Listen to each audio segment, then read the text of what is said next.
Okay, it is getting recorded Yeah. now. Okay. Thank you, sir. Okay. As you know that it is a capital intensive project and one or two organizations need to work together for technological exchange, as we have told that some minimum requirement is there as far as experience is concerned, as far as manpower in permanent role is concerned. So we prepare JVs to work in the CGD sector.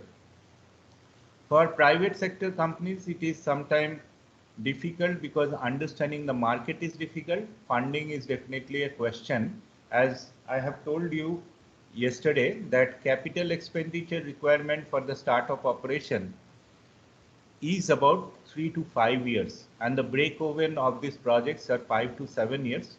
I have not seen any project where money start coming after 5 years, so we will put it at 7 years. The expenditure will continue over the project life due to new area connectivity and addition of CNG station. Many of you told me yesterday through your reviews that CNG connections uh, over period of time, in 8 years time, the number of CNG connections improves every year. What we have seen over time, that financing in CGD is through debt and equity, and approximately 70 to 30 is the ratio, where debt is 70 and equity is 30. Now, this debt fund are raised through domestic and international loans. We will see some debt funding instruments which are there, and equity investment may take place through accruals, IPO, project equity, or private equity. Now, anybody equity.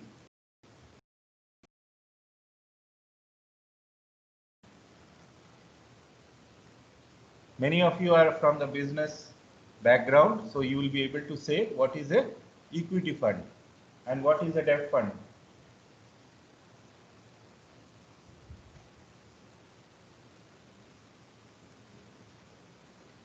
Anubhav? Sir. Yeah.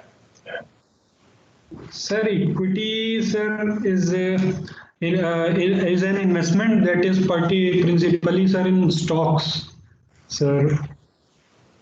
It has stocks, you told. Yes, sir. Yes, sir. And what is debt? Sir, debt fund is, sir, is a type of fund that is that is by through lending from banks or long-term bonds or Okay, some other money market instruments. got your point. Now, many of you have probably worked, then did your MBA, then once again coming and joining companies. You Yes, have sir. probably invested in equity and debt. So, to me, and you have given rightly the answer, to me, an equity fund and debt fund are both mutual fund in one way or other. In equity fund, the mutual fund that we invest is principally in stocks. It can be actively or passively managed because it's an index fund, as you know. Equity funds, if somebody say it is a stock fund, I'm okay with it. As far as debt fund is concerned, they are also mutual fund, but these are fixed income securities. So if these are fixed income securities, and as one of you have told me right now, that that can be long-term bonds, or maybe many of you may have invested monthly income plans, or your parents have invested in monthly income plans, short-term plans, liquid funds, fixed maturity plan, which is there in the government treasuries. So those are coming to the debt fund category. Now, you see this matrix here, that benefits of joint ventures are many. Whether you are investing in debt fund or equity fund, because you require additional financial resources for the JVs. Because I have told you in my previous lecture also that when we are talking about capex, there is an additional capex which is required after 3 years. So it is a capex top up. It is called a, you have a capex which is a fixed capex, and I have told you yesterday that this is called the working investment principle, WIP. Over and above, there is an additional capex which is required because some of the instruments or some of the infrastructures will come from the third or fourth year, but those are capex. So additional financial resources are required for the joint venture model. All of you know that there is a risk in the CGD business, and there is a long gestation period. So there is a economic risks which need to be shared when we pump money into the CGD business model. We also see that some of the players already present even before 2006. So before the PNG-RB Act came, some are already operational because it's not a new business as people have tell in the market. It's a very old business which got a new look in the recent years with more structured policies from PNG-RB. So technology which is going on changing is necessary in this sector, and JV helps to improve the technology. Now the next one is the enhanced business capacity. As you are seeing that there are sometime in the language of CGD, pole vaulting and leapfrogging. Pole vaulting is that from one state you are suddenly jumping up to a higher state as far as additions of GAs are concerned. Now if your GA is, your number of GAs is 2 to 3, if you do a leapfrogging, you may end up at 8 to 9 GAs in the next bidding round. So everybody is trying to enhance their business capacity and tapping new market and business areas. Your charge areas are different and you're trying to penetrate into difficult terrain. So those are the benefits of the joint venture. Now, how will the accounting take place? There are 8 principles which we will be talking right now as far as the business goes on. The first one is called the monetary concept. Now, we are not bothered in the balance sheet when we are writing the balance sheet that how much amount of gas which got transmitted or what is the acre of land you have as an entity or as a JV where you can put your CGD business. That doesn't go into the balance sheet. The balance sheet is a financial information which is expressed in monetary terms. So that's the first concept which we'll keep in mind. So if I am writing my balance sheet for the JV, mine is everything in crores of rupees. The entity concept is the second principle which we account for the CGD business, that accounting must address the question, how does it affect the business? So there has to be always a calculation which is called expected monetary value. NPV into the probability of occurrence of that NPV is known as EMV. So entity concept talks about, I was seeing somebody from your commercial department yesterday was talking in other way, EMV, which is the expected monetary value. Every time, every year you are calculating the NPV, and always after the third or fourth year, the NPV has to be positive. And people go beyond in calculating the NPV when they do a reached NPV, which is the EMV calculation.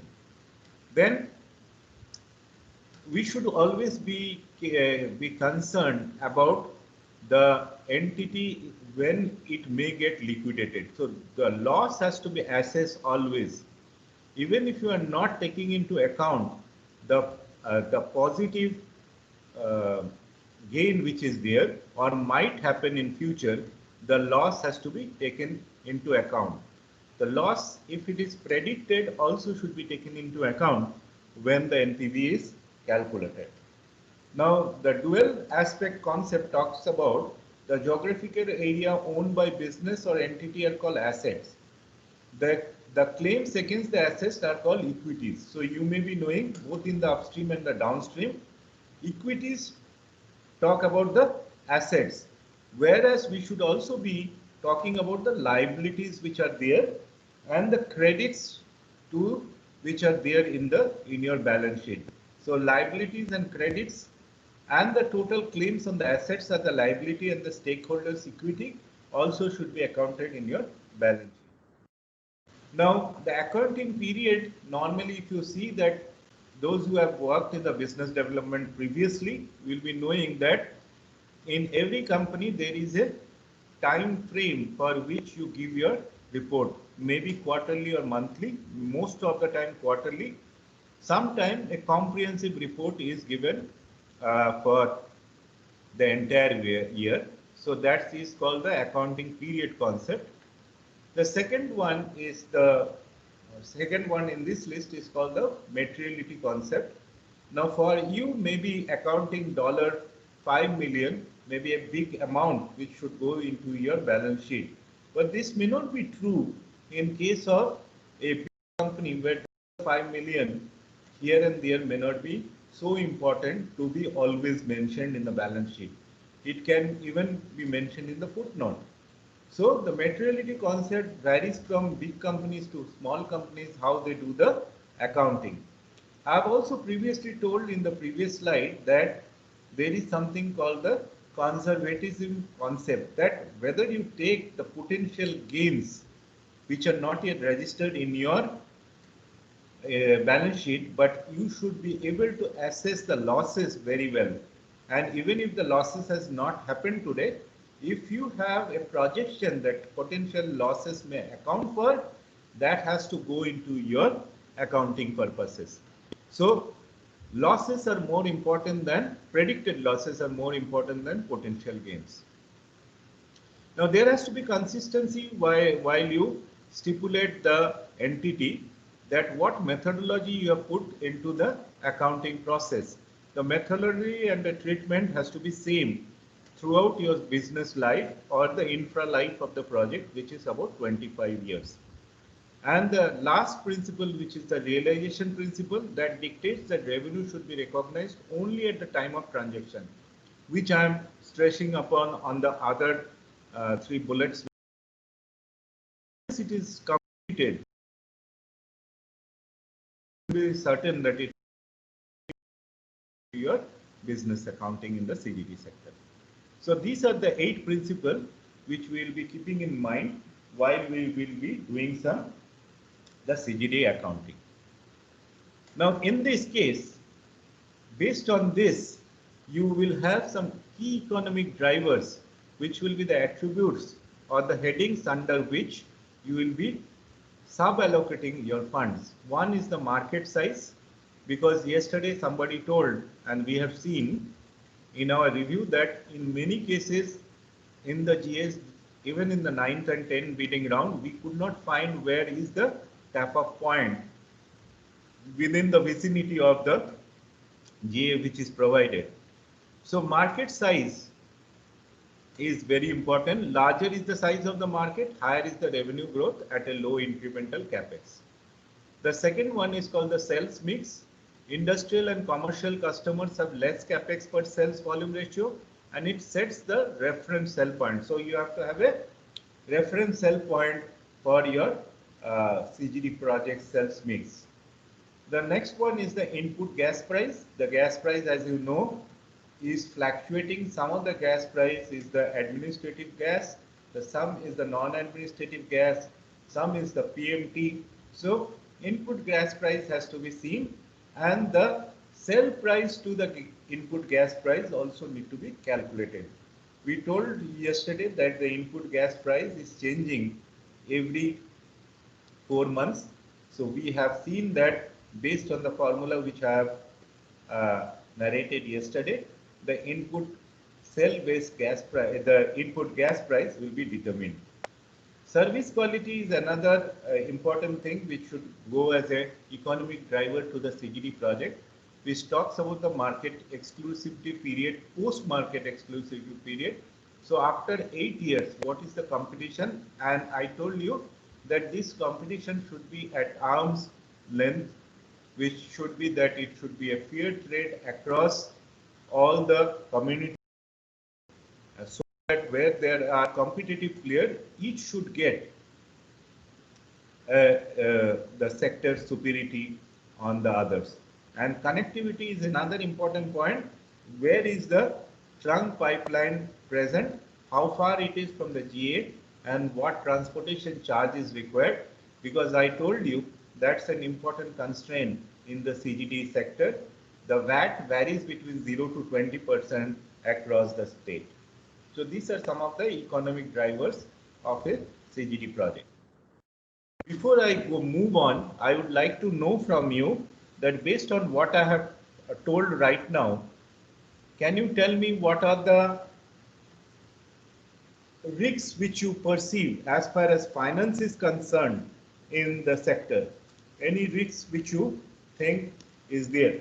If I tell you to mention couple of risks, what will be the risks you think is there in this sector? Financial risks I'm talking.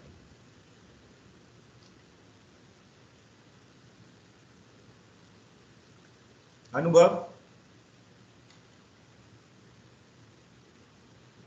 Yes, sir. Yeah. Can you, which you perceive?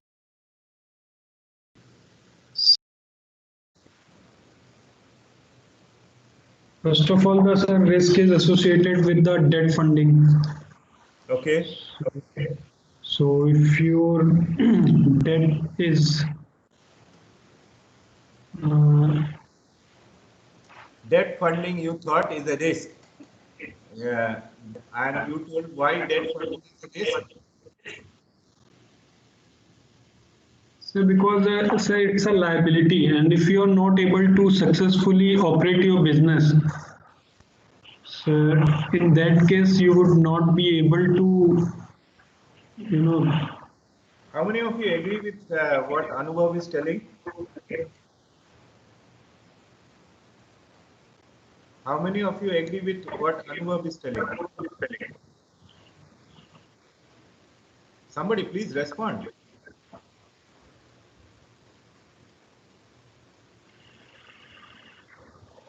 Or give any other points which you think is viable. Hello, sir. Yeah. Hello. Sir, long payback period is also a risk in this sector. Long payback period is a risk. What is that called? Operational profitability. So operational profitability Yes. is definitely perceived as a risk because the benchmark Yes, which sir. is there is the gross margin which is there maybe per billion cubic meter basis. So what is the gross margin which you are receiving, which I told as the marketing margin yesterday, is one of the risks, or operational profitability is one of the risks which is perceived. Any other risk?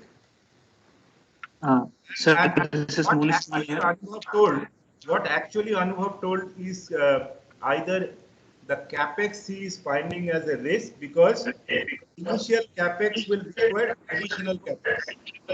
yes, sir. So that may be perceived as a risk. Working capital itself is a risk. What else risk? Yes, Praveen, you want to tell something? Sir? No, Yeah. sir, I was telling about the long payback period. Okay, long payback period. Sir, foreign exchange risk. Be louder, actually. Harish, you want to tell something? Sir, foreign exchange risk, sir. Foreign exchange risk, any currency. Yes. So US dollar to rupees conversion is a risk. And what is this? There are two concepts which I'll bring here. I don't know what you have heard about this concept. One is called the paper to barrel concept, where the barrel is not for only oil, but oil equivalent. So, and other is called the hedging concept. So, in both the cases, yes, Monish, you would like to say something? You have raised your hand. Sir, in my perception, change in the gas allocation policy is a key risk, sir. Change in the gas allocation policy is the key. Yes, sir. I agree with you. So that actually hampers the financial flexibility of a company because gas allocation depends on something, and you can write in your diary, is called the zonal based tariff system. So if I am bringing the gas from a far off distance and I'm bringing the gas from a nearby distance, there is a tariff change, which is called the zonal based tariff system in India.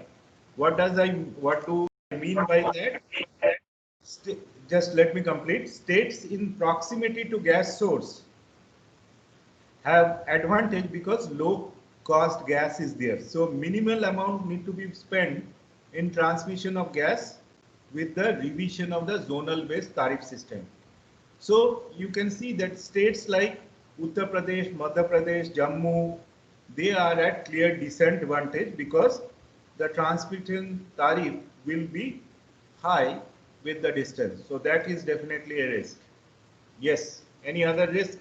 Which I was talking about hedging and paper to barrel concept. Anybody who understand what is hedging means? Hedging means there can be there can be depreciation in rupee versus dollar, which should be factored in the periodic price increase. So if you don't want to sell your papers which are there where you have actually committed through a contract called derivative instrument that I would like to sell this at a particular moment of time, but I will forward that contract to a later date at a price which is with a premium, still I will be at a positive.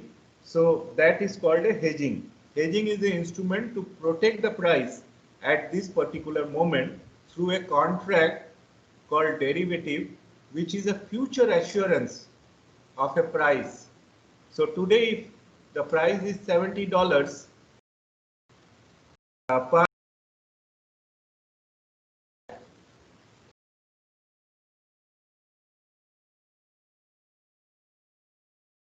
I will be selling year at a premium $82 per MMBTU. At that time, it will be $90, but I will be at a gain that I am selling at a lower price even if I am giving a premium. So that is called forward marketing or forward selling of my derivative. So that is another risk which has to be played very carefully. Any other risk? And paper to barrel concept means I'm not selling my oil equivalent, which includes the gas because it is a OGE. But what I'm doing, I'm pledging for the future when the gas or oil price will improve, I'll sell my instrument. So today I've converted my barrel into a paper where the amount is fixed for future. I'm not selling it today because I don't feel the price which is prevailing today is a good to sell my instruments. So that is called the paper to barrel concept in case of finance in CGD. Yeah. Anybody else? Sir, interest rates risk, sir, interest. Harish, can you be louder and go slow because there are internet problems probably. Sir, interest rate risks. Yeah, fluctuation in the interest rate are always hampered, not only the gas price or the gas selling price, but also the oil price. You know that Brent, if you take Brent crude, or you take Dubai Light, or you take any other mixed crude which is there, you will find that long-term projection of price is important based on the percentage increase or decrease in the price. So that's definitely a important aspect. Another thing which is a big risk, which I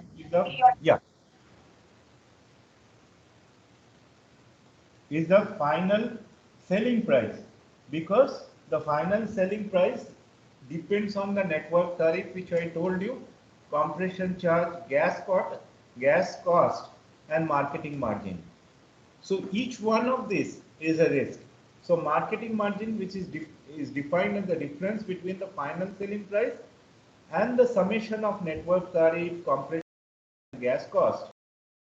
Another risks associated with GDP.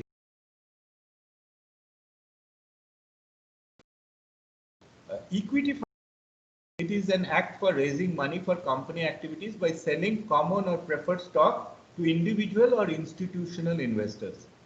Now there can be equity funding, can be equity securities and debt in operating companies, and there can be two sources of equity funding. One is the domestic source The other one is the external source.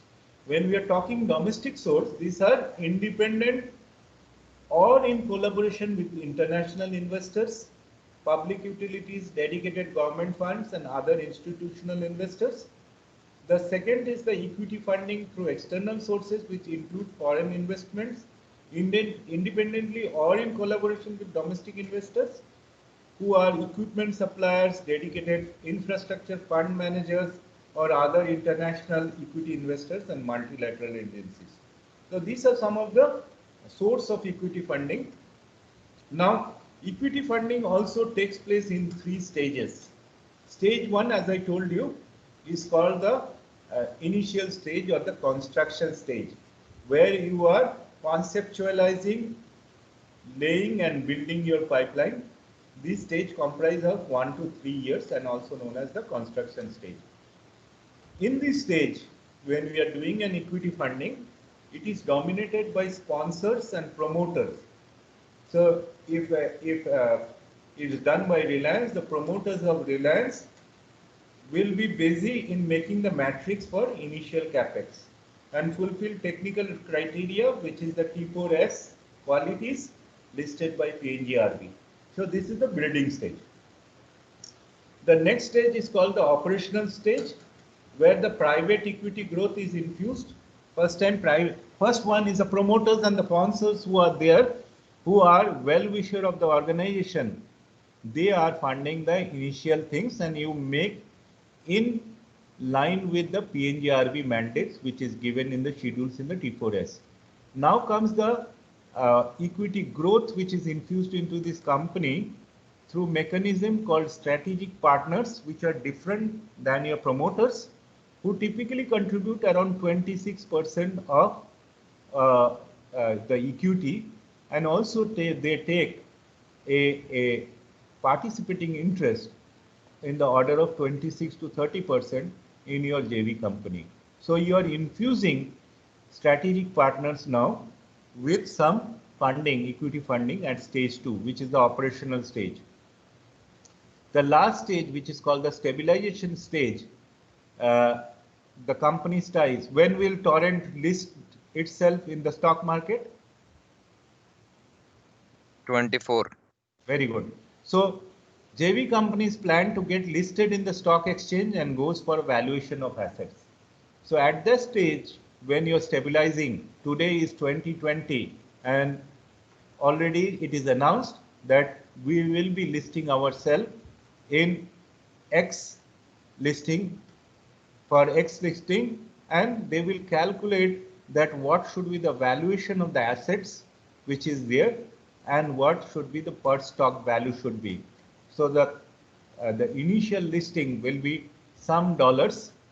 I have seen companies who has listed in dollars and came down in cents very fast.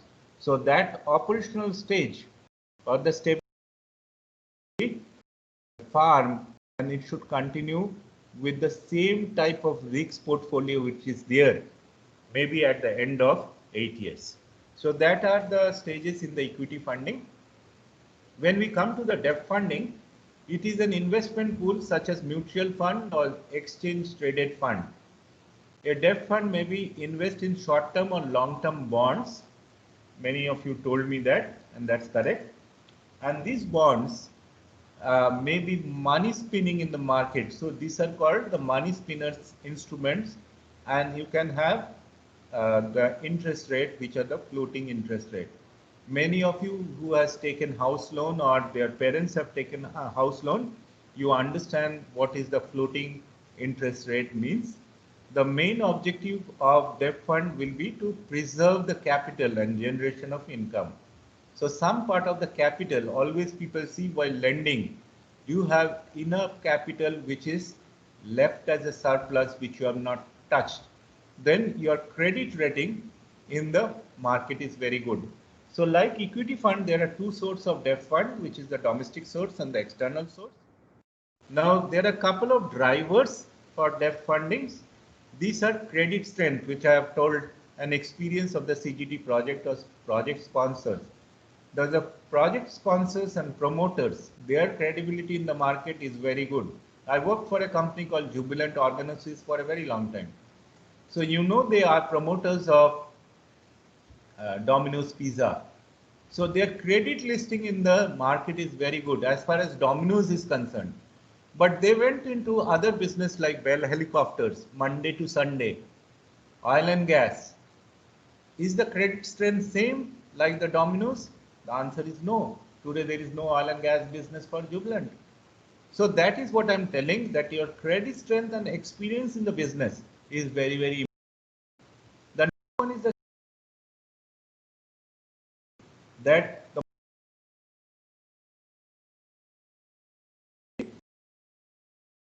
there can be a competition in the gas sourcing.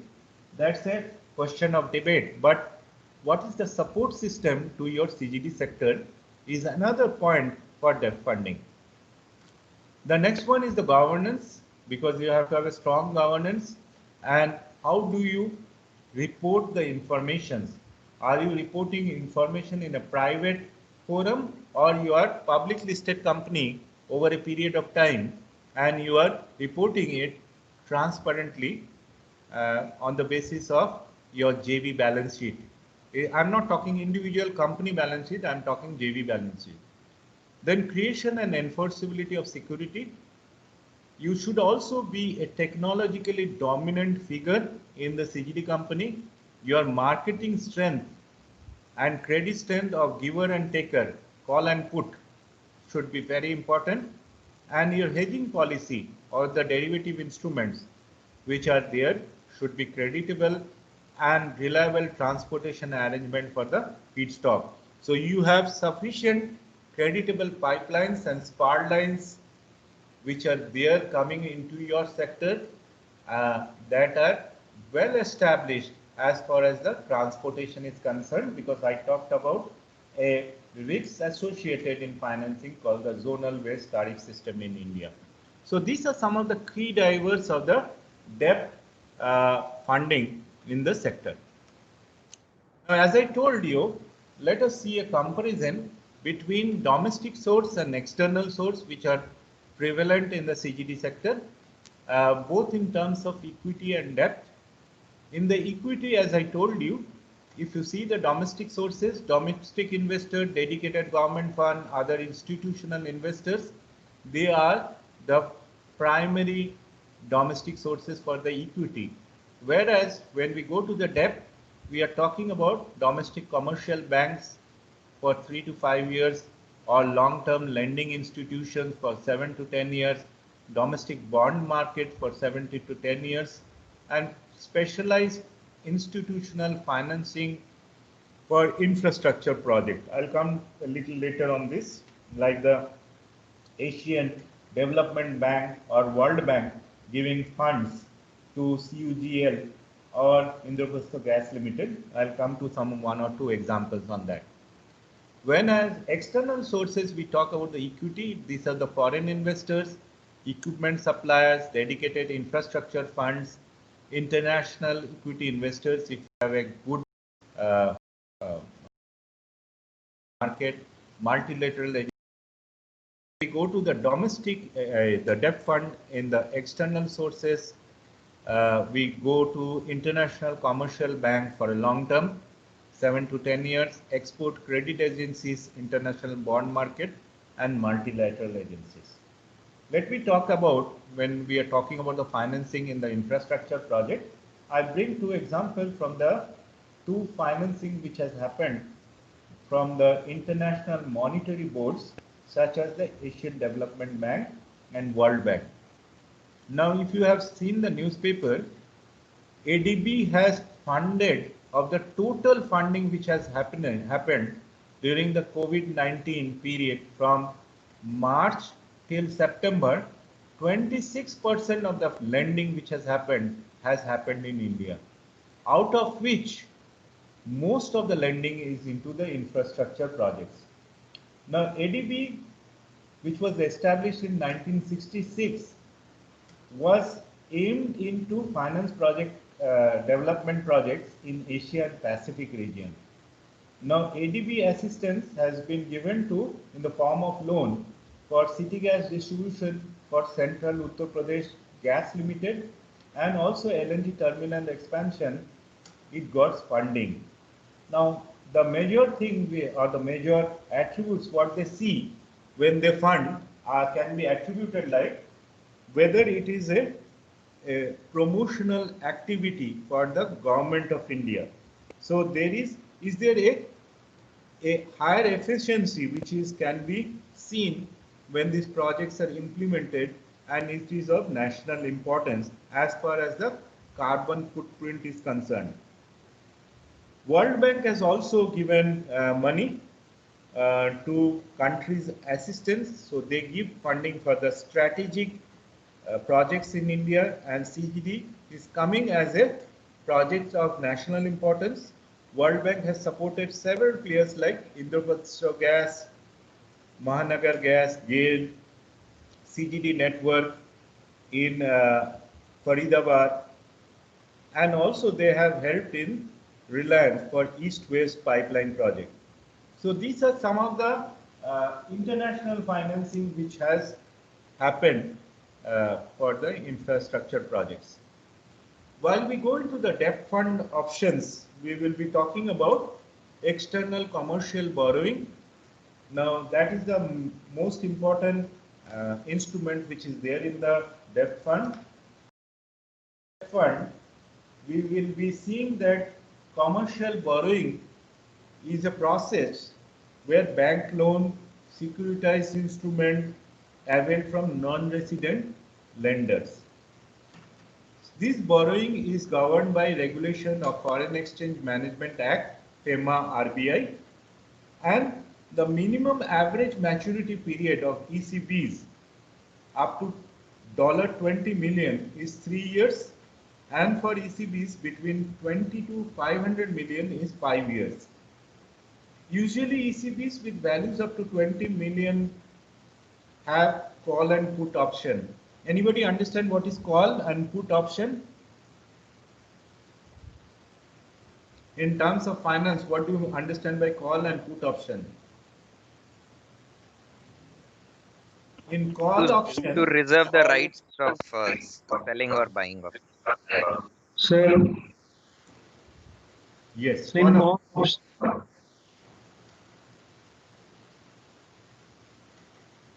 call option in derivative market, we can buy at a pre-specified price in future. Yes, good. Good. And for put option, So we can sell at pre-specified price. so this is from a buyer's point of view. For a seller point of view, it's stock if assigned.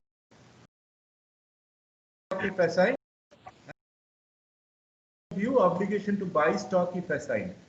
So that is how the external commercial borrowing happens, and this has ranged from 20 million to 500 million dollars. I'm talking about in 5 years. The second one is called the medium or long-term bonds. These are referred to a fixed income security. Bonds can be issued for medium to long term. Long term means it can be about 10 years, but these bonds are not very popular because the credit rating of these bonds are not always AA+. So these are not very often used in the CGD sector. The bond which is very often used in the CGD sector is called the rupee term loan. Indian banks are willing to lend long-term debt to CGD projects set up by reputed companies or JV companies. The term loan is provided to CGD project as infrastructure lending, and in this case the tenure of the loan may be as long as 10 to 12 years. And the good side is that even in this time, the interest rate for the CGD projects for the RTL is 11.5% to 12.5% per annum. And these loans has been very easily obtained by strong players in the market such as Mahanagar Gas, Indraprastha Gas, Gujarat Gas, and so many other companies, which has upstream sectors also like Bharat Petroleum Limited winning these loans. The last loan which I will be talking about is called the OIDB loan. In this loan, Oil Industry Development Board of India provided loan to public sector oil and gas companies at reduced rate. These are given to companies who has at least one of the joint ventures is a public sector. And the interest rate are linked to government securities and reviewed by standing committee on a quarterly basis. I was also very fortunate to get some projects from OIDB last year on working on shale gas, and this money comes as loans which has to be given back to OIDB. Normally the period for such loan is usually about 10 years. So I ask a question right now based on whatever you have heard. If you are given the opportunity to do a business for your organization, debt funding which I have talked about, which one you will be preferring with the limited knowledge what we have discussed right now as number one option for debt funding? I want to listen to people who have not yet responded.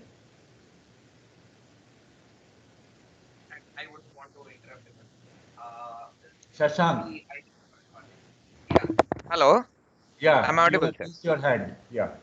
Yeah, I just got a call from the reception that we have got the COVID test. I'm from Chennai.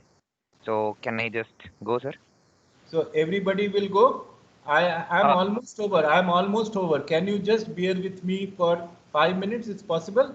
oh, yeah, Or sure. Sure, yeah, sure. yeah. So I'm almost over. I just want one question from one answer from any one of you that which one of the debt funding you will be preferring.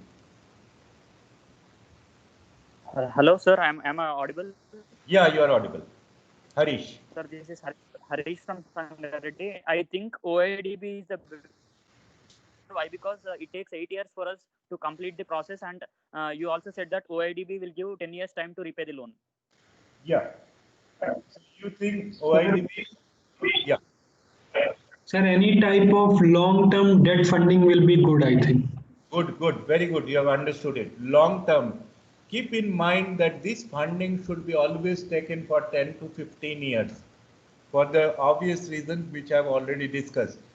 People can leave, no problem on that slide.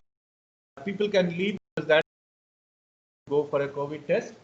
I have the last slide for this discussion. This can go on forever, but I'll try to sum up that typical investment in the CGD projects are in the beginning of the project, which I call the construction stage, is 3 to 5 years, and investment for entire project life may be about 25 years. In the tier 1, depending on the population size of the CGD GA, which is 100 lakhs, the initial and lifetime investment are about 500 crores and 1500 crores respectively. Whereas the tier 2 projects are talking about big cities which are 30 lakhs. The first one is the mega cities. The initial investment is of the order of 200 to 300 crores, and the project life investment is 300 to 500 crores. For the tier 3, the size of the population is approximately 10 lakh, very small cities which are there. The initial investment is about 100 to 200 crores, and the investment for project life is about 200 to 250 crores. So that is what you can carry. Even if you understood 10% to 20%, this slide is maybe a benchmark to understand that what type of investment goes on in this sector. And that was the objective of this today's lecture, which talks about that what are the input source for your funding, what are the 3 different periods where the promoters and the company company management funds, where the external funding comes to an order of 26 to 30%, and you share your participating interest with your strategic partners, and then comes the actually the loan period which you are taking, which is about 10 to 15 years, mostly when you have stabilized your situation. So that's about the CGD financing is concerned. It can go on. There are a couple of more slides, but I will leave here with a thought that those who are in the business development will give a thought to today's presentation. As you have told, we were recording this session, so you can look into the session a couple of times in future. I'll stop the recording at this moment, and if you have no question, I'll be leaving this session.